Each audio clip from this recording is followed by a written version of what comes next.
Sejam bem-vindos ao podcast Memórias que Falam, um podcast do Centro de Memória da Faculdade de Saúde Pública da Universidade de São Paulo, que apresenta os desafios e avanços da saúde pública, sempre com um olhar atento para as desigualdades que impactam a vida das pessoas. Esse podcast não seria possível sem o Programa Unificado de Bolsas da USP e tantas pessoas que fizeram e fazem parte desta construção. Alunos como a Fernanda, Lucas, Wes, Elza, Radica e Jaciara. Não podemos esquecer também a Alessandra, que administra o espaço, e a professora Maria Cristina da Costa Marques. Também não seria possível sem você que nos acompanha e participa com a gente deste espaço plural que trabalha para receber todas as pessoas. Olá, bom dia, boa tarde, boa noite, dependendo do horário que você esteja nos assistindo ou nos ouvindo. Eu sou o Augusto, aluno de graduação do curso de Saúde Pública aqui da Faculdade de Saúde Pública da USP, e esse é mais um episódio do podcast Memórias que Falam. Hoje eu estou aqui com os convidados mais do que especiais no nosso último episódio da temporada do podcast Memórias que Falam, Flávio e Maurício. Bem-vindos, meninos. Obrigado. Obrigado vocês por terem vindo. Ambos são administradores, criadores e cuidam de tudo, faz tudo do projeto, o Instituto Recanto. Conta pra gente um pouquinho do projeto Instituto Recanto. Qual é o projeto? Bom, o Instituto ele nasceu em 2019 com uma necessidade nutricional mesmo do bairro. No meio da pandemia nós percebemos que várias famílias próximas a nós começaram a passar por um processo que o Brasil inteiro passou, que é o processo literalmente da fome, de se encontrar numa pandemia, não ter recursos e não ter áreas para buscar esse recurso.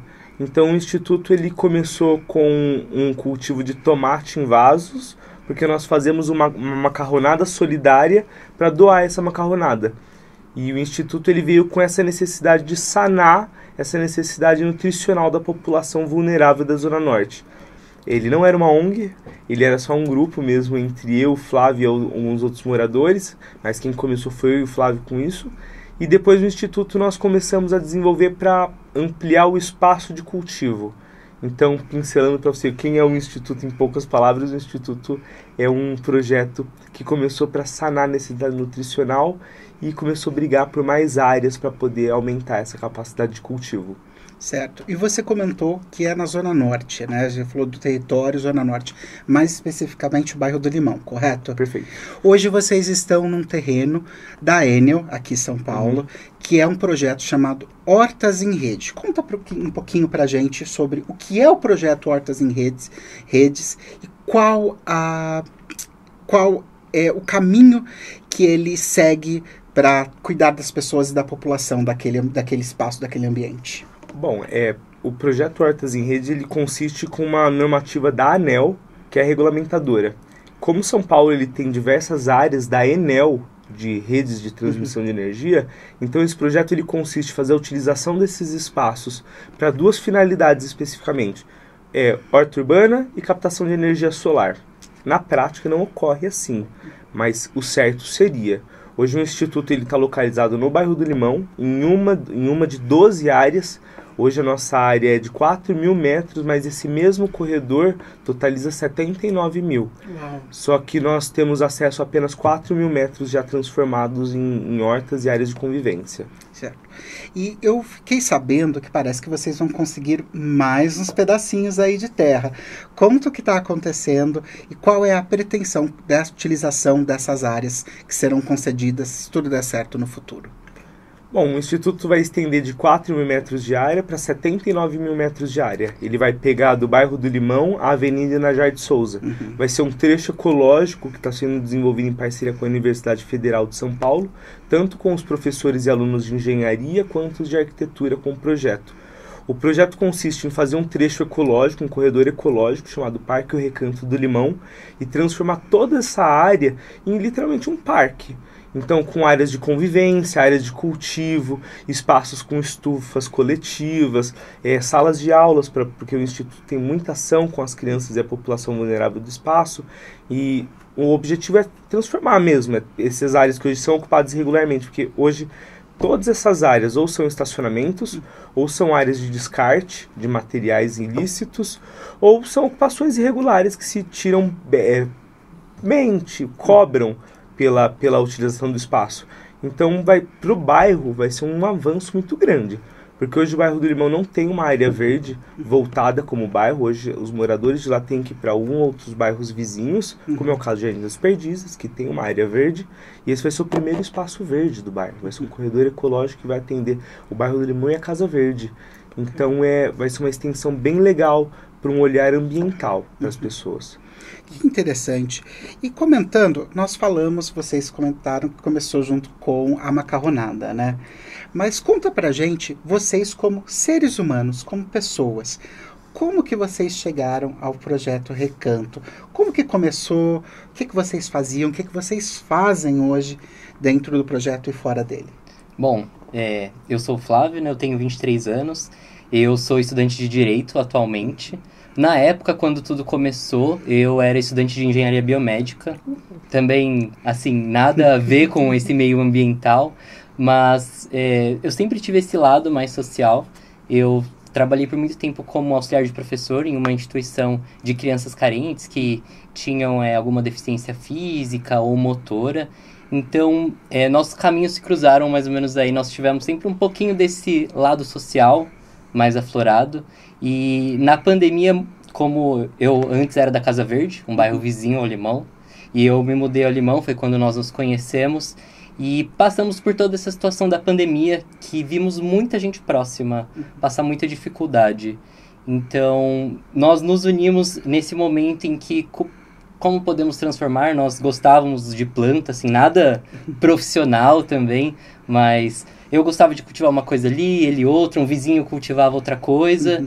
Nós acabamos juntando tudo e desenvolvendo essa macarronada solidária que acabou virando esse projeto de horta. Não foi o nosso objetivo virar uma ONG, foi uma necessidade do bairro, realmente.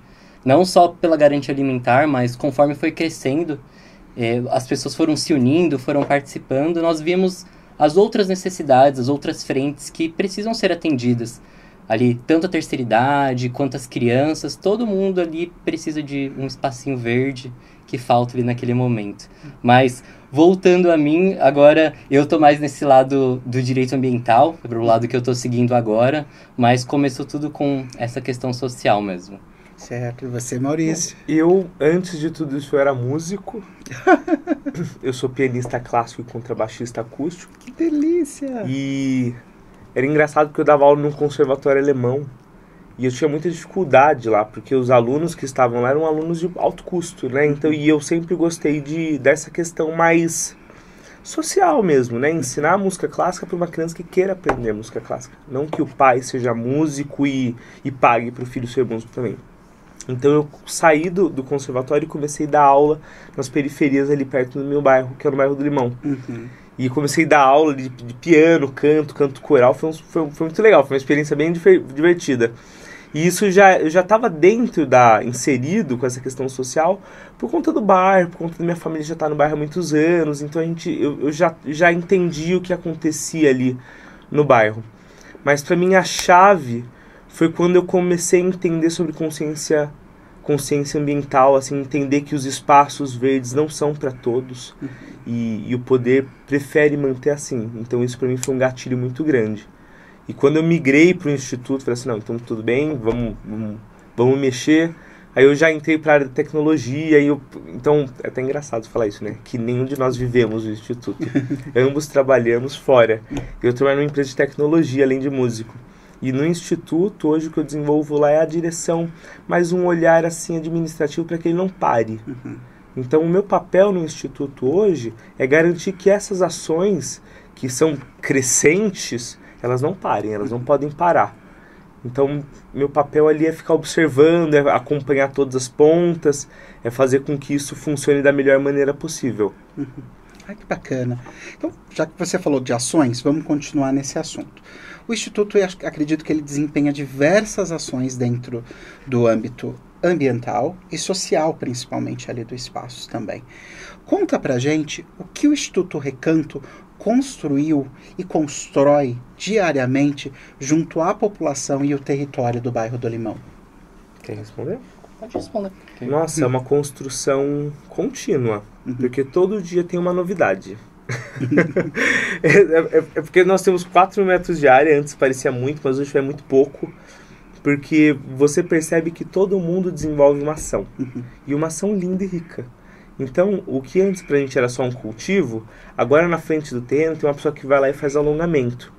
Aí, o que era um alongamento de uma pessoa indo utilizar o espaço, agora é uma aula com 6 pessoas. E esse é um pensamento que vai com tudo. Então, por exemplo, a compostagem começou pelo Henrique. Ele ia lá e desenvolvia a compostagem pequenininha, porque ele já tinha um projeto em outro lugar. E isso foi crescendo agora 1,5 tonelada por semana de composto feito. Então, a horta começou com um pedacinho de 30 metros. Agora o espaço de horta do Instituto tem 1.200 metros de horta. Então, quer dizer, o processo ele é crescente. E como o Instituto ele é uma organização que ele é aberta para liberdade mesmo. Então as pessoas chegam lá e falam, nossa, Maurício, olha, por exemplo, chegou agora o pessoal do circo. Falou, nossa, Maurício, a gente tem necessidade de um lugar para estudar circo como se fala? Treino de altura. Treino por exemplo, de altura. Malabares, esse que você tem que jogar as coisas para cima. Então o Instituto ele começou a preparar um espaço para atender essa necessidade desses alunos de artes que não têm um espaço para fazer o treino aéreo. Então a gente começou... Então o Instituto ele vai se remontando. Fala, olha, eu sei fazer isso aqui, então vamos desenvolver? Então hoje o Instituto tem vários braços. E braços esses formados por pessoas que querem fazer. Não recebem nada, mas eles querem colocar para funcionar. Então o Instituto é um ambiente que nós não temos porta nem parede. Nós falamos que lá é um polo ecocultural, assim se dizendo. Gosto desse nome. Que nós focamos principalmente no lado ambiental, foi onde tudo começou, mas não tem como não filiar o meio ambiente com cultura, eles caminham junto. Então é agora o caminho que, depois de vencer a ocupação irregular, toda a história assim, de transformação mesmo do espaço, agora nós estamos nessa fase de implementação. Então esse é o objetivo, é trazer literalmente todas as frentes e fazer a comunidade tomar aquele território. Porque ele só vai ser realmente um espaço levado a sério, um espaço que as pessoas vão requerer quando fizer parte realmente da comunidade, do dia a dia das pessoas. E você falou de tomada de território, né? Ocupação desse território. Conta pra gente quais foram os percalços, o caminho, as facilidades, se existiram, de ocupar esse espaço. Como vocês pegaram ele, como vocês ocuparam ele e agora que vocês estão desenvolvendo esse espaço. Olha, eu acho que é mais fácil começar falando pelas facilidades, porque eu não vou ter nada para falar. Então eu já vou sanar. Foi uma luta. Não tem outra palavra que eu possa falar, porque nós pegamos um primeiro terreninho numa rua chamada Bartolomeu do Campo, que era bem pequenininho, e a Enel cometeu um erro de dar o mesmo comodato para 2 pessoas.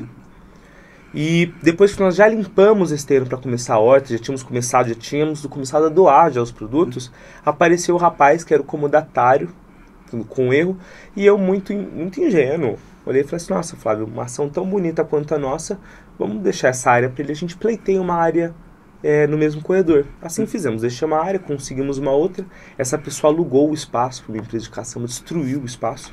Já o nosso, ele já era ocupado por uma empresa de caçamba há mais de 20 anos. Então, foi uma luta.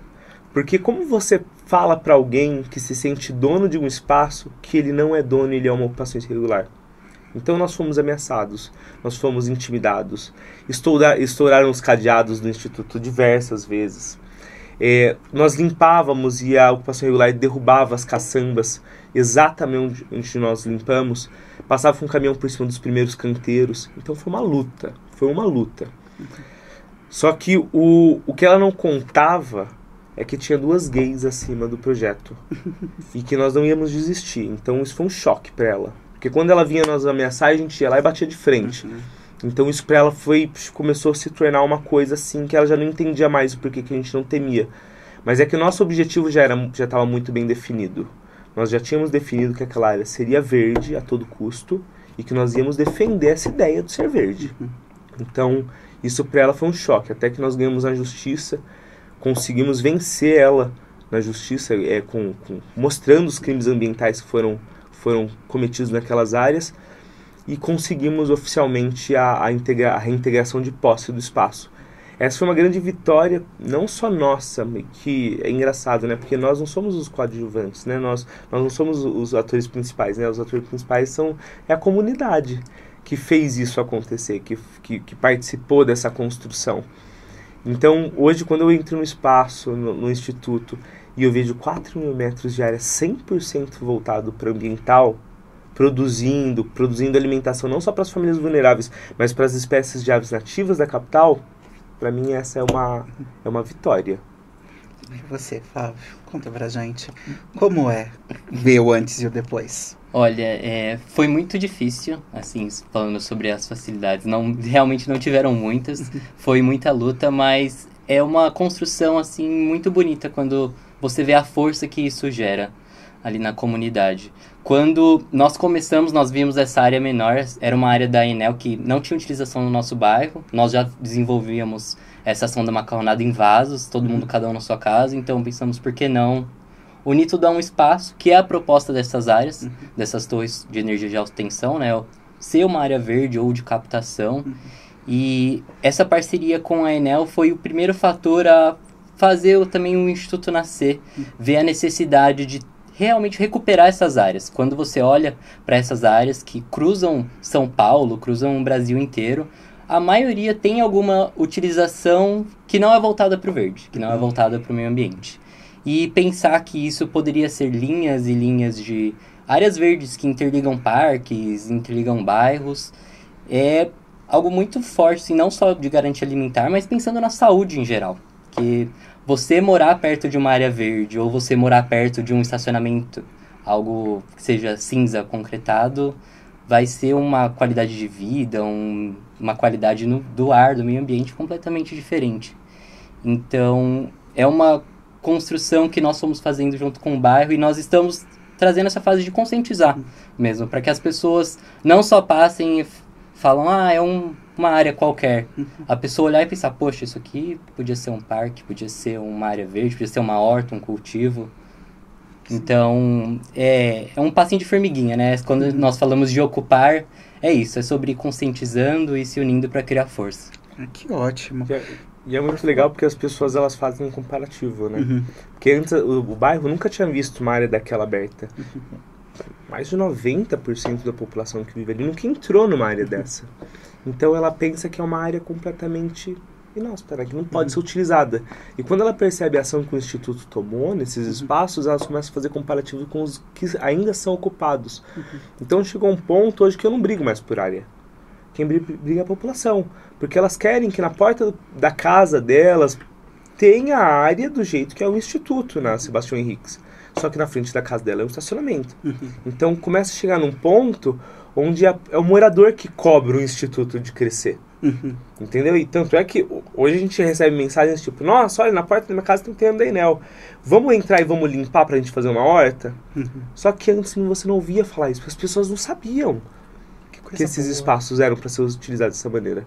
E uma das primeiras coisas que nós fizemos publicamente foi contar para as pessoas o que são esses espaços. Porque eu sentia que as pessoas entravam nessas áreas da Enel e ficavam quietinhas, porque é um segredo, né? Uma área que não paga IPTU, você só paga água, luz, você fica com aquele espação, tem algumas restrições construtivas, mas é muito mínimo. Então as pessoas acessavam esses espaços e ficavam quietinhas, como se fosse meu. E a primeira coisa que o Instituto fez foi o contrário disso. A gente escancarou para o bairro como consegue um comodato, como pedir um comodato de uma área, como transformar esse espaço. Então a gente até tem um material do Instituto que é transformação em horta, pequenos e grandes espaços, para justamente o Instituto não ser a pessoa que solicita as áreas, mas que você, se você estiver na porta da sua casa, no terreno da Enel, você possa ser um solicitante, você possa ser a mão de transformar aquele espaço em verde. Então isso me chama muita atenção como a população se interessou em transformar os espaços. Então chegou um ponto que saiu da nossa mão e agora já está na mão de muito mais gente. Que delícia, É uma delícia. gente. Então, apesar da falta de facilidades, vocês recomendam. Vamos assumir a área e colocar a horta aí para São Paulo. É que agora se tornou fácil porque nós facilitamos o caminho. Porque quando nós fomos solicitar o comodato, ninguém ensinou, ninguém quis ensinar. Então a gente foi na raça, bater na cabeça. Quando a gente foi conseguir recurso para a área, fomos na raça. Então, a gente, nesse trajeto de 4 anos, nós fomos documentando isso.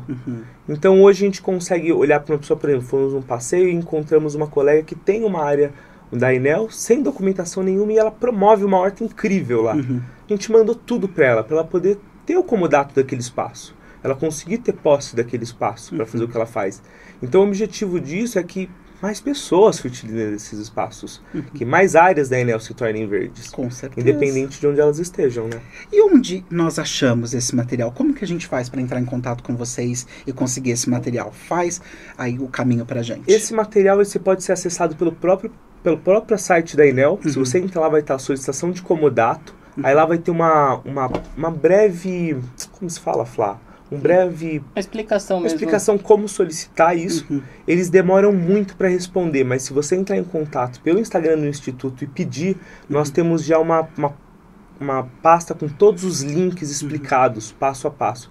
Que a gente manda, é só você pedir pelo Instagram que a gente já manda para você com todo o passo a passo. Instituto Recanto, né? Perfeito. Isso. @ Instituto Recanto. Isso. É Instituto, _, aquele tracinho para baixo, ou Recanto. Ou Recanto. Ou chamar no WhatsApp também, lá no Instagram também tem um WhatsApp. Ok. Os dois, só dá um toque que nós ajudamos com prazer. Ótimo. Flávio, você comentou sobre ambiente. E eu tive a oportunidade de conhecer o território de vocês, o espaço de vocês, e fiquei encantado. E uma dúvida que me surgiu, uma das dúvidas que surgiram, foi sobre o clima, temperatura. Como que você, que é uma pessoa que está lá, vocês estão lá no espaço, ocupam esse espaço praticamente diariamente, conta pra gente como você sente a diferença do clima, quando a gente fala temperatura, antes e após o Instituto Recanto naquele espaço. Bom, principalmente nesse espaço que nós estamos agora, diferente do primeiro, que era um espaço que já era mais verde, era um espaço que era meio isolado, tanto que veio o nome do Recanto, veio disso, porque só tinha uma entradinha social, então ali era mesmo que um refúgio ali para a natureza nativa se mostrar. Nessa área que nós estamos agora, era o ao contrário, já era completamente poluída, compactada, então quando você entrava lá, você já via batia uma brisa, levantava aquela poeira enorme, e você sentia, nessa época do ano, então, calor é assim. E desde que começamos o processo de recuperação de solo, nós viemos sentindo essa diferença, tanto em relação à umidade, quanto em relação à temperatura. Nós até falamos que nós temos nosso escritório embaixo do pé de manga, que você conheceu. Sim, conheci, é o melhor escritório. E nós chamamos de escritório porque lá é o ar-condicionado natural, né, que nós falamos. A camada de ar que a copa da árvore gela é um isolante térmico natural, que aí se chama conforto higrotérmico, então mesmo que esteja 30 graus, lá embaixo da árvore de manga vai estar fresquinho, vai estar uma delícia. E então, transformando esses espaços em verde, além em questão da umidade, melhorar essa questão da poeira, também teve uma mudança assim, no clima mesmo ali daquela região, muito grande. Você vê principalmente pelas aves, pelos insetos, pelo micro mesmo clima e pela microfauna também, que nós observamos.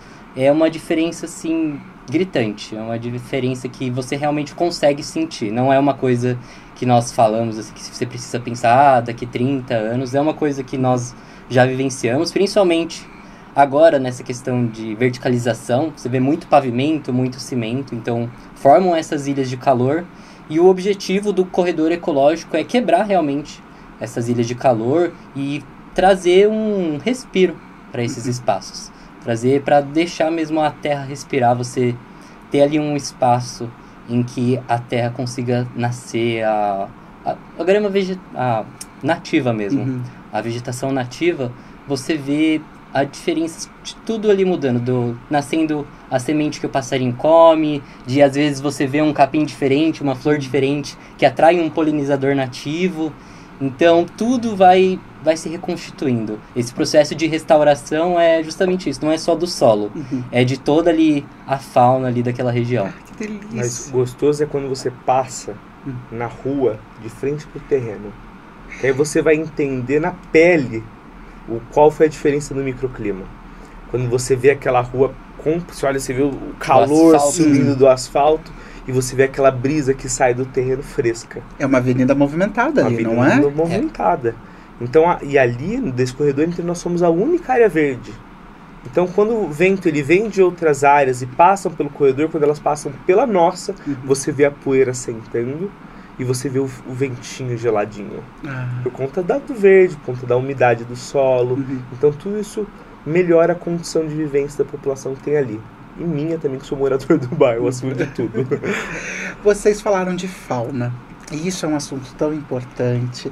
Eu lembro que vocês contaram uma história muito linda quando nós nos conhecemos. Eu e um grupo, o grupo de que eu faço parte da disciplina de atividades integradas. Vocês comentaram que vocês colocaram, acho que tábuas no chão para abaixar a grama, tentar abaixar a grama.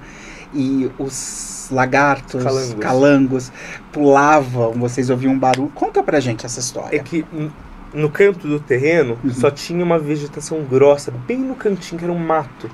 Bem poderoso, dificílimo de tirar ele para poder começar o cultivo.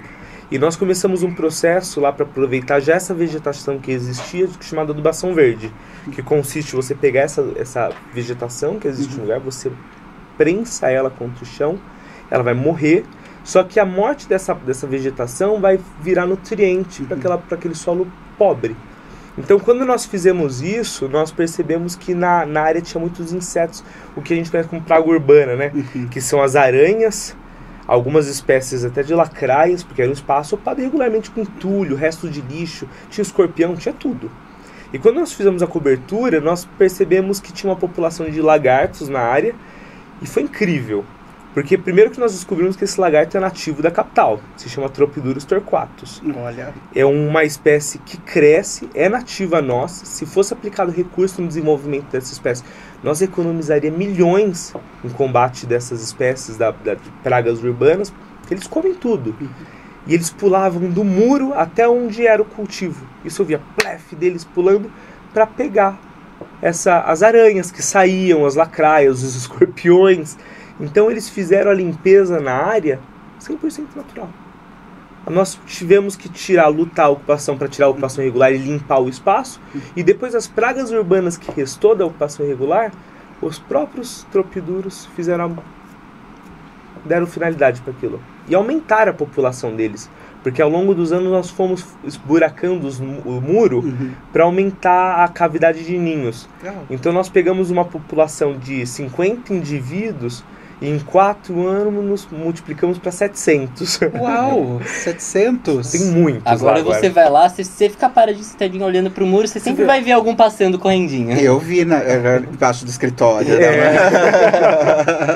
Foi muito. Eu não vi só calando, inclusive, né? Não. Você falou que aves, entre outros animais. Conta um pouquinho pra gente dessas aves. Eu lembro que você comentou que uma ave retornou também ao espaço. Sim. Foi isso? Nós fomos presenteados lá com uma ave pouquíssimo vista, mas ela é um sinônimo da nossa Mata Atlântica, que é o tietê-sangue, que a fêmea ela é vermelha, um tom mais terra e tons pretos, e o macho ele é completamente vermelho sangue, com as pontas das asas pretas. É o símbolo da Mata Atlântica.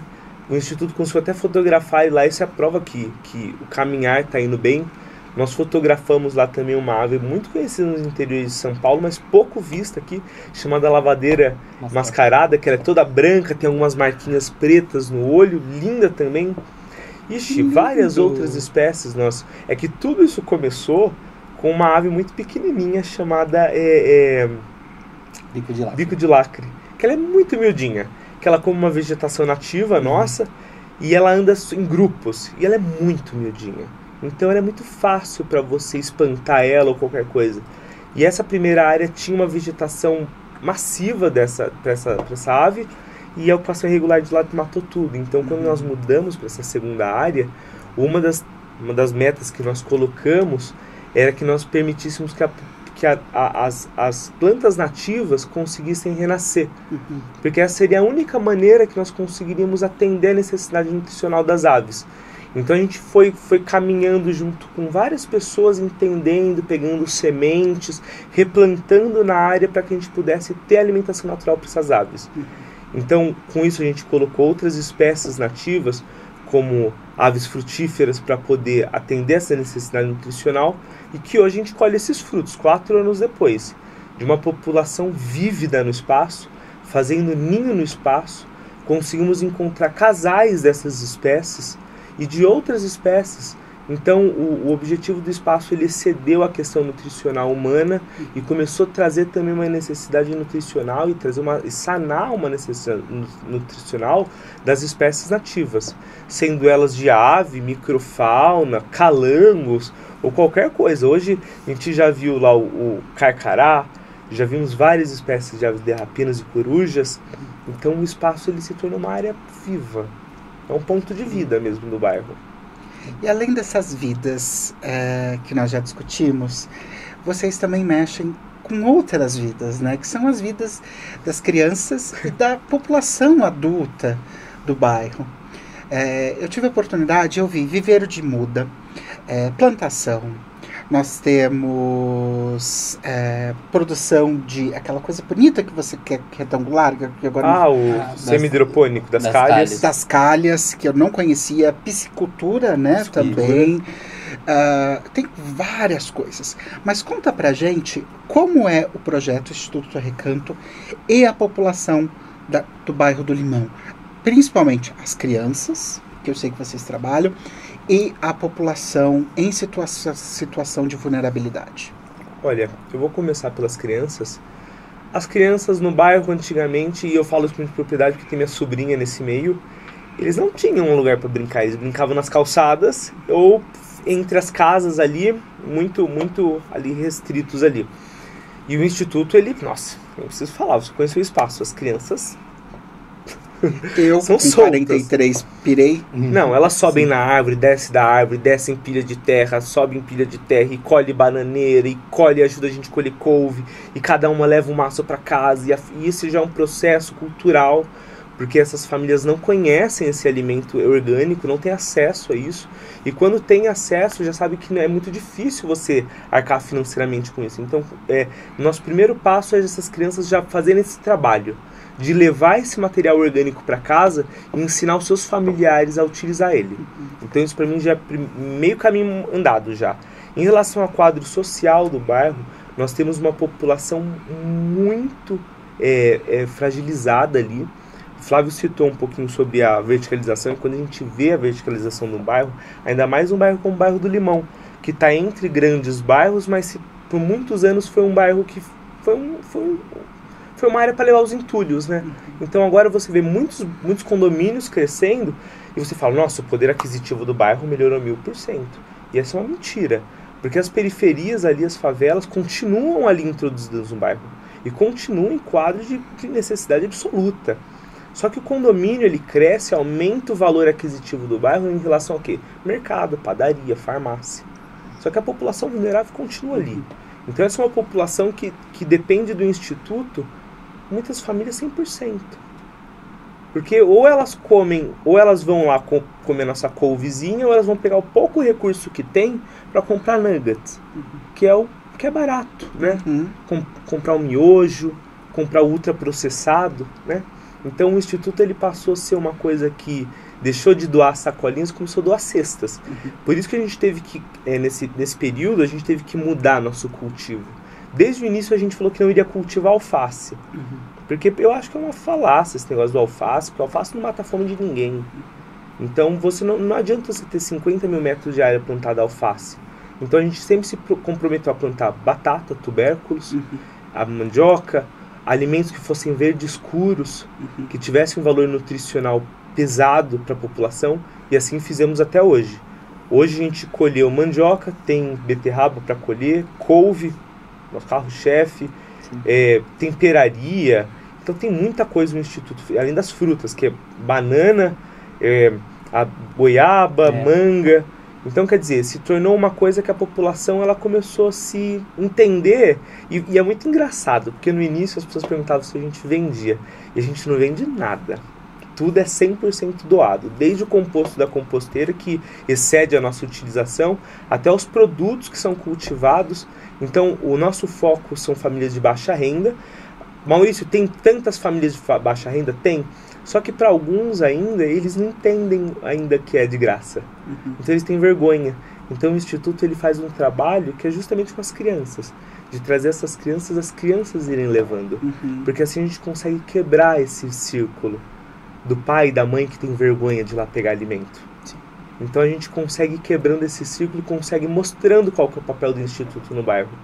Nós começamos com 41 famílias cadastradas. Hoje nós temos 178. Então, hoje, todo o nosso cultivo, quando a gente colhe, e aí o Flávio quem colhe junto com os potes da área, e as crianças ajudando, é todo destinado. 100% destinado. Então, isso me deixa muito feliz. Quando eu paro para analisar assim, o impacto que é gerado em cada uma das famílias, nem que seja só com uma couve e uma batata doce, mas eu sei que naquele momento ela vai comer um alimento de plena qualidade, sem nenhum agrotóxico, cultivado por pessoas ali da comunidade e com material da composteira. Então, e você viu um pouco do que a gente cultiva lá, o tamanho das coisas. Então eu fico muito feliz. Isso comi erva doce. A gente foi uma visita incrível ao espaço, eu não tenho o que falar. Além de toda, quando a gente fala de ambiente, a gente fala de discriminação também, né? A gente fala de, hoje em dia, orgânico é caro, eles associam produtos orgânicos a produtos mais caros, que não é necessariamente, mas também pode ser um pouco mais caro, não vamos entrar nessa seara. Mas o que eu quero dizer é, hoje em dia, quando a gente fala de necessidade alimentar, a gente está falando de desigualdades, porque são poucas pessoas que conseguem comprar o que é realmente necessário para se alimentar de maneira adequada. E aí a gente acaba indo para ultraprocessado, que é mais barato, é mais rápido e acaba sendo mais prático para uma mãe que trabalhou o dia inteiro, uma pessoa que ficou o dia inteiro fora, tem que cuidar de uma criança, que é muito trabalhoso. Então, a gente tem que sempre olhar essa parte também de discriminação que acontece dentro do meio ambiental. E essa construção que vocês fazem, se eu não falei ainda, eu tenho que falar, é incrível, é linda, é necessário. Então, muito obrigado. Essa construção que vocês comentaram, ela vem também de logística reversa, né? Porque vocês utilizam essa casca desses produtos na composteira de vocês para produzir todos esses alimentos orgânicos. Conta pra gente como funciona essa ação de vocês, que vocês fazem junto à criançada, toda essa população, para o retorno dessa casca. Eu acho que a primeira coisa que nós temos que falar é sobre a composteira. Então eu vou pedir para o Flávio explicar qual que é o processo que a gente desenvolve lá. Por favor. Bom, quando nós começamos toda essa questão de horta, nós sempre pensamos nessa questão, né? Nós estamos produzindo alimento, mas quando produzimos alimentos, nós geramos resíduos. Para onde vai esse resíduo? O que fazer com ele? Foi quando nós conhecemos o Henrique, nós sempre quisemos desenvolver essa questão da compostagem. E ele foi um parceiro incrível, assim, de ensinar. Ele já era um especialista, já atuava nessa área. E começamos o processo de compostagem no Instituto. O objetivo de ter a compostagem filha da horta é conseguir fazer o ciclo completo. De produzir o alimento chegar à mesa e depois voltar para a terra novamente. Então, nós sempre deixamos claro em tudo que é doado, para não ter desperdício. Primeiro, nós conscientizamos ao uso das punks. É um dos nossos objetivos, por exemplo, usar a folha da beterraba, usar a folha da erva doce, utilizar algumas raízes.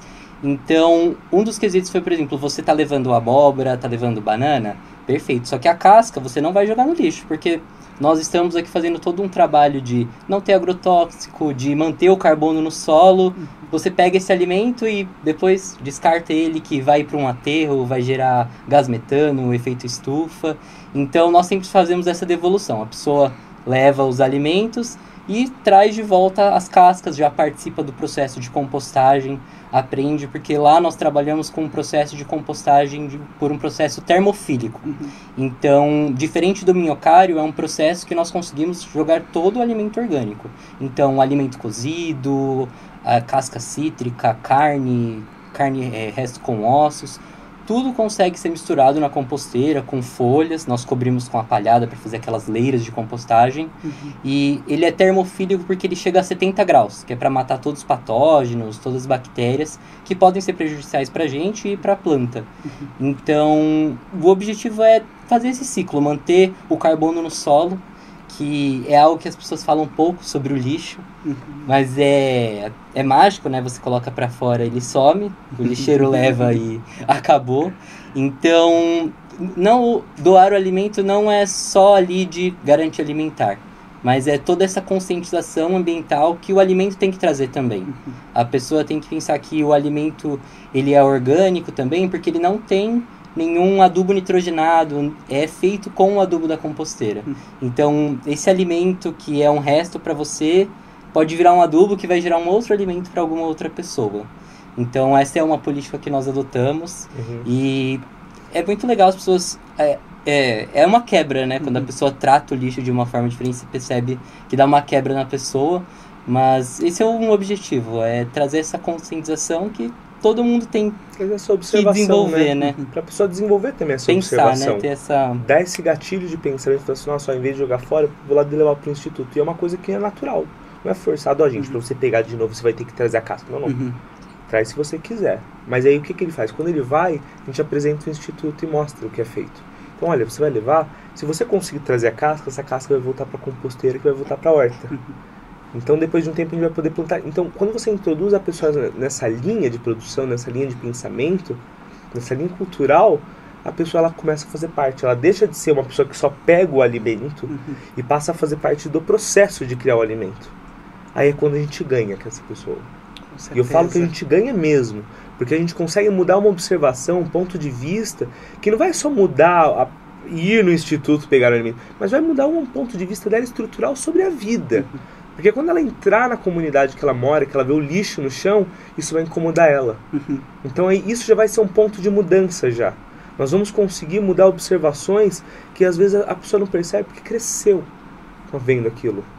E quando ela vai para um lugar diferente e percebe uma outra utilidade, aquilo muda ela. A gente consegue mudar o ponto de vista, a gente consegue mostrar como fazer de uma maneira mais saudável todo o processo. Então a gente ganha essa pessoa. Que ótimo. E agora uma pergunta para a gente talvez viajar um pouco e além.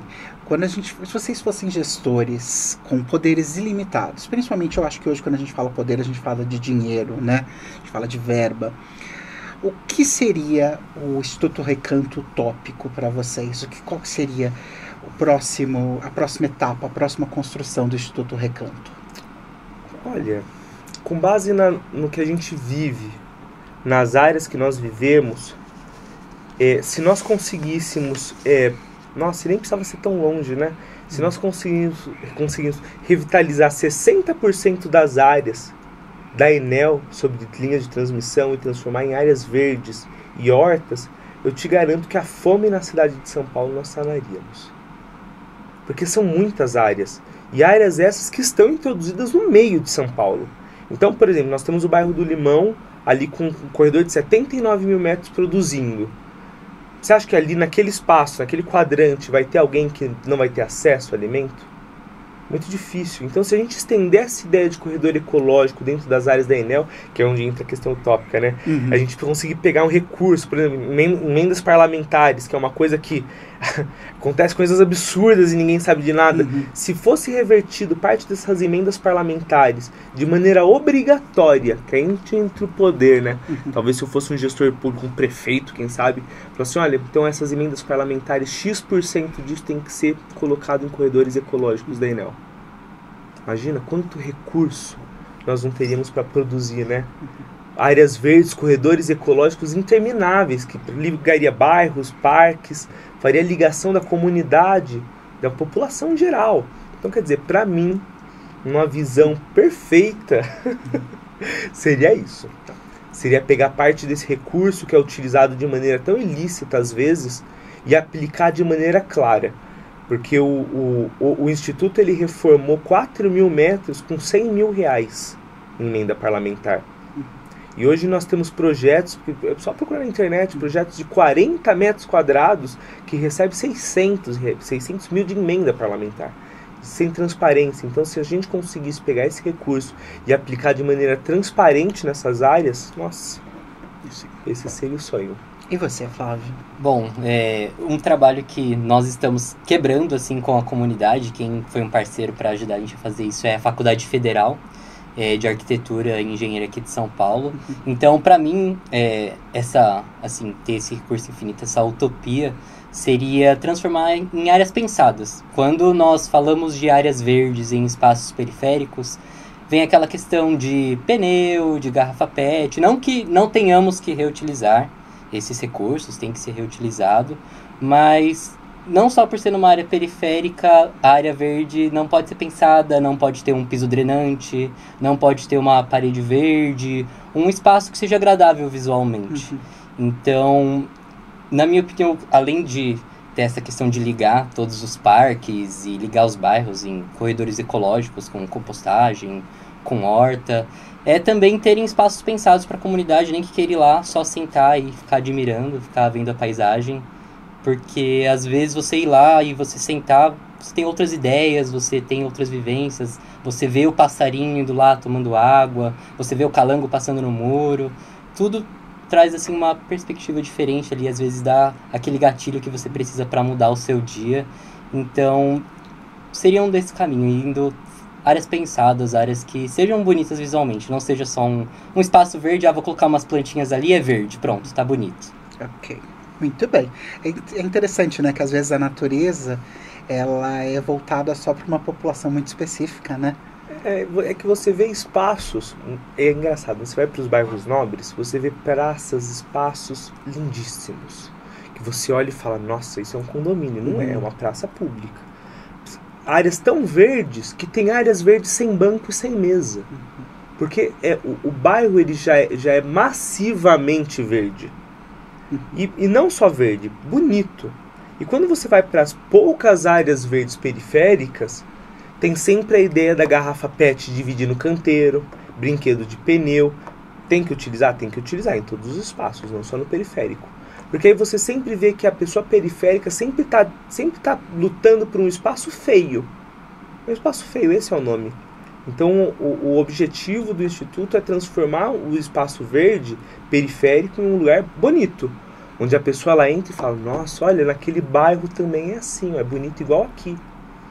E deixar essa ideia o que é periférico não pode ser 100%, não pode ter um piso drenante, tem que ser brita no chão, entendeu? E é muito triste isso, porque a população vulnerável ela também ela precisa ter essa beleza, ela tem que acordar e passear num lugar verde bonito, se sentir inspirado ali. Não é porque é periférico tem que ser feio, maltratado. Com certeza. Então é um pouco essa visão. Ótimo, gente. Eu faço uma pergunta para todos os meus convidados e convidadas aqui, que é sobre memória, o que memória significa para vocês. Mas hoje eu vou mudar um pouquinho. Como é o nosso último episódio da temporada, eu vou trocar um pouquinho, não vou perguntar para vocês, eu vou perguntar o que vocês querem que o Instituto Recanto deixe de memória para o mundo. De memória para o mundo?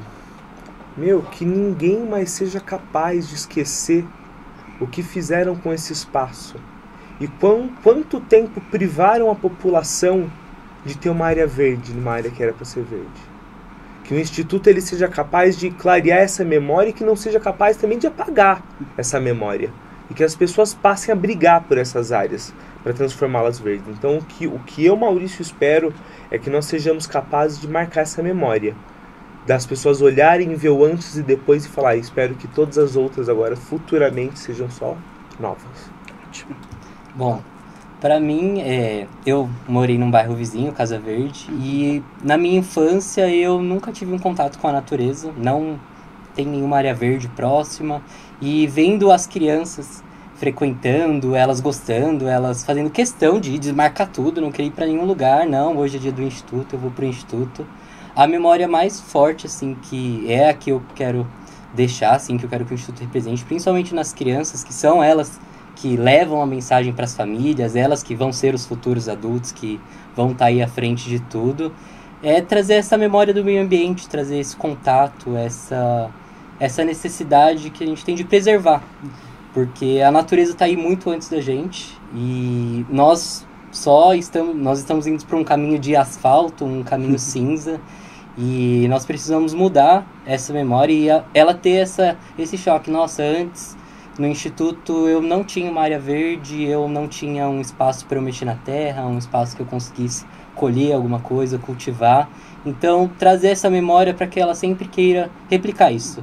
E que era aquela que o filho dela, no espaço onde ela for, para onde ela seguir no futuro, ela exija também que tenha um espaço sim para que ela frequente, os filhos e os netos e assim por diante. Que ótimo, gente.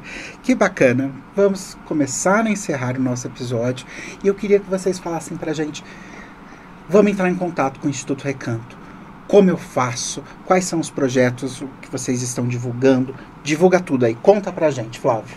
Bom, nós atualmente fazemos atividades com todas as idades. As criançadas é quem bate carteirinha lá, mas nós atendemos todas as idades, adulto, terceira idade. Nós temos cultivo inclusivo, feito nas calhas que você conhece, para pessoas que têm mais dificuldade em abaixar, conseguir participar.